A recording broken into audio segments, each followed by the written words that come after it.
Sir చెప్పండి. మీరు కూడా ఈ మధ్య బీసీ నినాదంతో బాగానే సామాజిక సామాజిక చైతన్య చైతన్య యాత్ర రథయాత్ర ఆఫ్ ఆగింది అది. ఆఫ్ ఆగిందా వరంగల్ వస్తుంది సైక్లోన్ ఎఫెక్ట్ తో దానివల్ల? ఓకే 1 వీక్ వాయిదా మళ్ళీ 13 నుంచి మళ్ళీ స్టార్ట్ చేస్తున్నాం. ఓకే ఎలాగ స్లోగన్ ఏంటంటే నాది జోగులాంబ నుంచి ఆదిలాబాద్, ఆదిలాబాద్ ఇప్పుడు వరంగల్ చేరుకుంది. Okay Warangal next Karimnagar to Adilabad. Okay ఇప్పుడు రెండో పెడితే ఎప్పుడు స్టార్ట్ అవుతుంది? 13th నాడు 13th 13th స్టార్ట్ తారీఖు. చేసి ఉమ్, 20th వరకు పెడితే క్లోజ్ అవుతుంది అన్ని జిల్లాలు. ఓకే సో ఏంటి ఎలా మంచి రెస్పాన్స్ ఉంది. రెస్పాన్స్ ఉందా అది నేను కూడా ఎక్స్పెక్ట్ చేయాలి, ఎందుకంటే బీసీ సోదరులు ఉమ్, ప్రతి దగ్గర జాయింట్ యాక్షన్ కమిటీ కింద ఫామ్ అవుతున్నారు. ఉమ్, ఆ మొత్తం చేసి వాళ్ళు వచ్చి నాకు కలుస్తున్నారు, నా వేదిక మీద మాట్లాడుతున్నారు, రథం మీద. ఓకే ఆ, పైగా బాగానే మీరు బాగా catch up అందరికి అయింది. సుపరిచితమైన వ్యక్తి తెలంగాణ బాగానే నేను అనుకునే దానికంటే బాగా క్యాచ్అప్ అయింది. అంటే మన క్రియేట్ అని కాదు, అది ఉంది అక్కడ వేవ్ ఒకటి క్రియేట్ అయింది. ఉమ్, ఆ వేవ్ ఉండడం వల్ల వాళ్ళు ఇమ్మీడియట్గా రియాక్ట్ అవుతున్నారు. అరే సార్ కూడా మనకి సపోర్ట్గా వస్తున్నాడు, మనం పోయి మాట్లాడాలి, అది ఇదివరకు లేదు అట్లా. ఓకే సో ఈ చైతన్యం అనేది చాలా గొప్ప విషయం. ఓకే అది వాళ్ళు పోన్లే.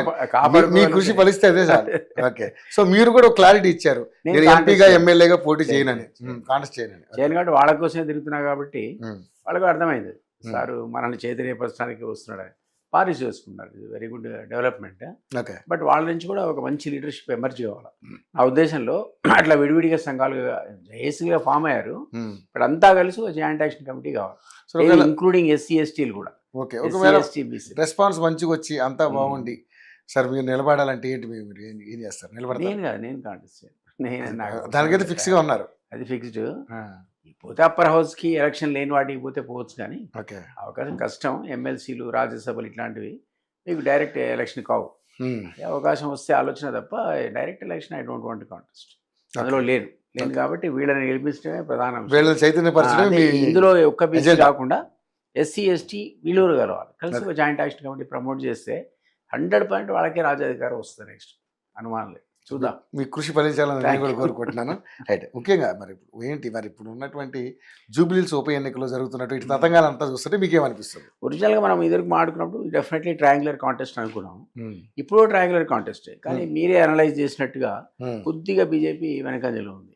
ఓకే. ఈ పోటీ కాంగ్రెస్ వర్సెస్ ఉమ్, బీఆర్ఎస్కే ముందు కనపడుతుంది. 1, 2, 3 ప్లేస్లో థర్డ్ ప్లేస్కి బీజేపీ ఇప్పటికిప్పుడు కనపడుతుంది. ఉమ్, ఒకటి కాంగ్రెస్ చేసినది ఏంటంటే అజరుద్దీన్ని మంత్రివర్గంలో తీసుకోవడం. ఉమ్, అది మనం ఊహించేది కాదు, ఎందుకంటే బై ఎలక్షన్ ఉంది, ఎలక్షన్ కోడ్ ఉంది, ఉమ్, కాబట్టి ఇప్పుడే ఎక్స్పాన్షన్ ఉంటుందని అనుకోలే. లాస్ట్ టైం కూడా ఎవరు అడిగితే నేను చెప్పాను అది అయ్యే పని కాదు, ఎలక్షన్ కోడ్ ఉంటుందని. కానీ దాన్ని అతిక్రమించి చేశారు. సీఎం చేశాడు. సో ఇప్పుడు ఎందుకంటే బీజేపీ 1,00,000 కంప్లైంట్ చేసినా కూడా దాని మీద పెద్దగా ఏమి తప్పు కదా, నాకు అర్థం కాలేదు. అది గవర్నమెంట్ బీజేపీ ఉంది, అట్లాంటి వాళ్ళు ఇన్ఫ్లుయెన్స్ చేయాలి ఇప్పుడు కదా. కాంగ్రెస్ అనుకున్నట్టుగా మరి వాళ్ళిద్దరు అది కాదు. బీఆర్ఎస్ అన్నట్టు ఆ మాట వీళ్ళిద్దరు అనకూడదు. కుమ్మక్కయ్యారంటారా?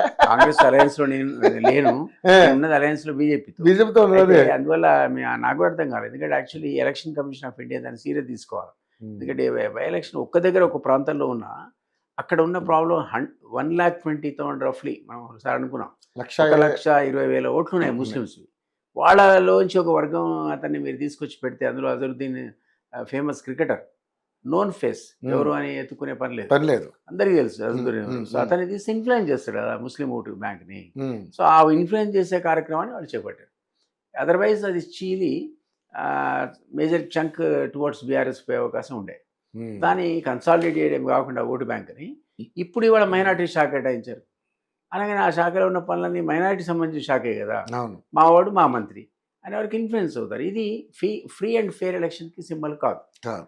ఇది చాలా తప్పు. ఇది ఎలక్షన్ కమిషన్ ఏం చేస్తుందో మనకు అర్థం కాలే, ఉమ్, నిద్రపోతుందో కూడా నాకు తెలియదు. ఉమ్, నేను ఇంతకుముందే చీఫ్ ఎలక్టరల్ ఆఫీసర్ని కలిసి ఎట్లా మీరు ఆయన అన్నాడు, ఒక్క నియోజకవర్గమే పరితం కదా, సో ఎంటైర్ స్టేట్లో జరుగుతున్న ఎక్స్పాన్షన్ మేము ఎట్లా ఆపుతాం అన్నాడు. మీరు ఆపకండి, ఉమ్, బట్ 1,20,000 మంది ఓటర్లు ఇన్ఫ్లుయెన్స్ అవుతారు కదా, అవును. Are you impose restriction on that person um, that he cannot move about in that constituency as far the election ఇది ఓవర్ అని చెప్పండి. పోనీ అవును. రిస్ట్రిక్షన్ పెట్టండి ఆయన మీద, ఆ నియోజకవర్గం వదిలిపెట్టి వేరే దగ్గర తిరగమనండి ఉమ్, అంటే ఆయన ఎలక్షన్ కమిషన్ రాస్తా అన్నాడు.